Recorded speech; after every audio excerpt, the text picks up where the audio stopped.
किसी मित्र ने आग्रह किया है कि गुरुजी बहुत समय से कबीर पे नहीं बोले आप। तो कोई कि कबीर साहब का कोई फेवरेट दोहा हो आपके मन में तो उस पर कुछ बोलिए। तो एक दोहा जो बहुत बचपन से पढ़ते आए हैं हम, तो वो था, कस्तूरी कुंडली बसे मृग ढूंढे बन माही, ऐसे घट घट राम हैं दुनिया देखे नाही। तो वो कोई मृग होता है कि एक कस्तूरा मृग बोलते हैं उसको, और उसकी नाभि में खुशबू होती है बहुत ज़्यादा, और उसको वो खुशबू आती है तो सोचता है ये बाहर से आ रही है और उस खुशबू को ढूंढता रहता है। तो कस्तूरी कुंडली बसे उसी के पास है, मृग ढूंढे बन माही, और वो जो मृग है उसको जंगल जंगल जंगल ढूंढता रहता है। कहाँ से मिलेगी उसको कस्तूरी, क्योंकि उसको यही नहीं पता कि यार ये तो मेरे से ही आ रही है खुशबू। और तब दूसरी लाइन में वो कहते हैं, ऐसे घट घट राम है। अब राम का मतलब ये जो और लोग राम समझते हैं उससे मतलब नहीं है कबीर साहब का।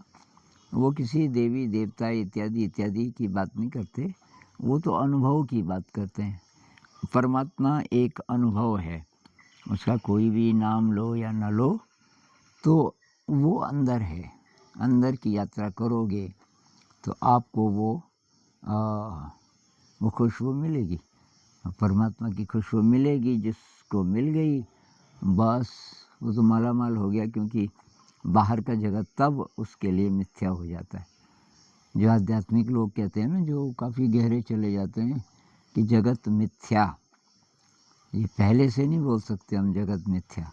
ये जब अनुभव होगा कि भाई अंदर बहुत विराट कोई शक्ति है और मेरे ही अंदर है और वो अनंत है, और तब बाहर सब बोल सकता है कि ये बेकार है भटकना, इसमें कुछ सार नहीं है। लेकिन दुनिया देखे नहीं, लोग बाहर ढूंढते हैं। मतलब हर एक इंसान चाहता है कि मैं ज़रा ज़्यादा शक्तिशाली बनूं। अब शक्ति का जो असली स्रोत है वो तो अंदर है, लेकिन हम उसको मिस कर जाते हैं। और तब बाहर किस चीज़ में शक्ति है, अब हम दुनिया पे डिपेंड हो गए। भाई लोग किस किस चीज़ को अच्छा मानते हैं, तो दौलत को अच्छा मानते हैं, और सम्मान को अच्छा मानते हैं।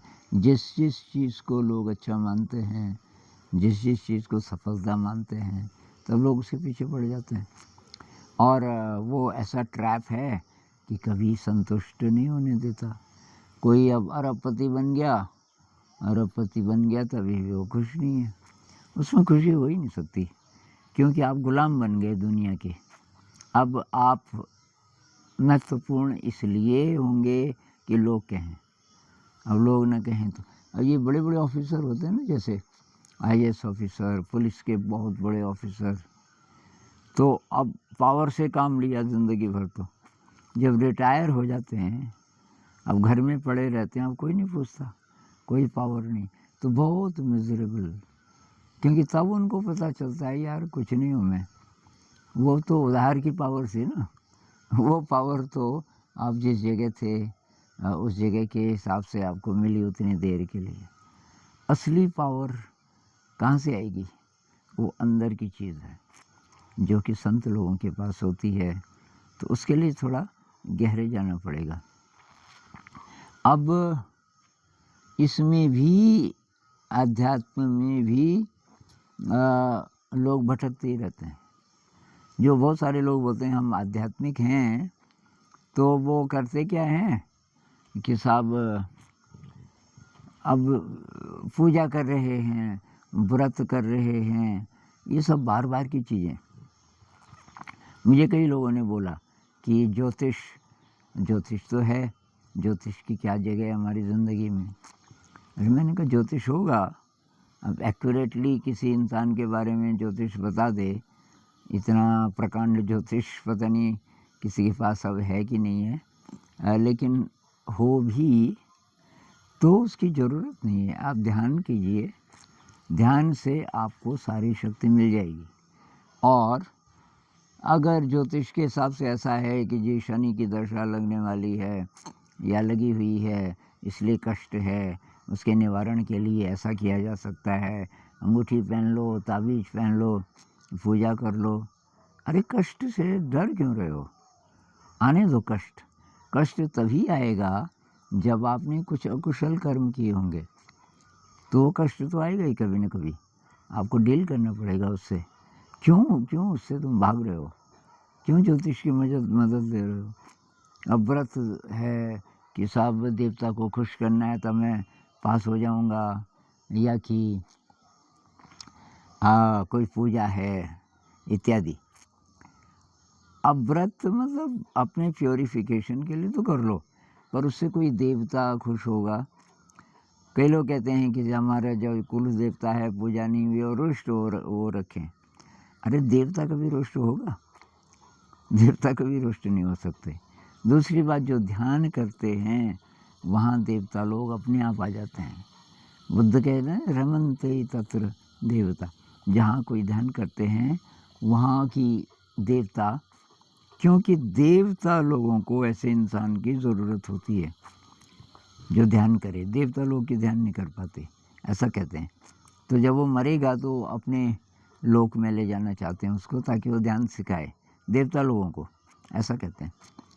तो आप तो सुपर पावरफुल बन जाएंगे अगर आप ध्यान करेंगे, और आपको पता चल जाएगा कि मेरे अंदर है, सब आप ही के अंदर है, बाहर कहीं जाने की ज़रूरत नहीं है।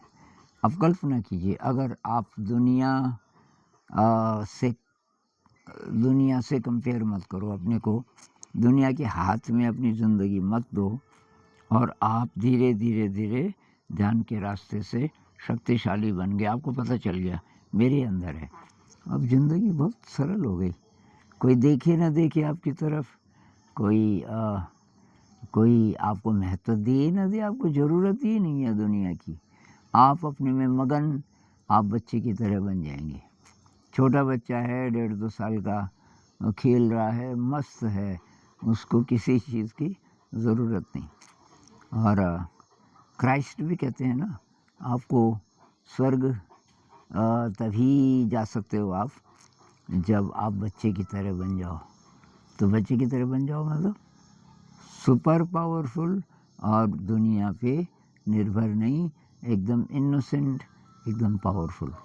तो ये कबीर साहब कह रहे हैं कि भाई आपके अंदर है जो शक्ति है, जो भी दुर्लभ अनुभव है, सब आपके अंदर है, इसलिए अंदर ढूंढो, बाहर नहीं। तो आज इतना ही, नमस्कार।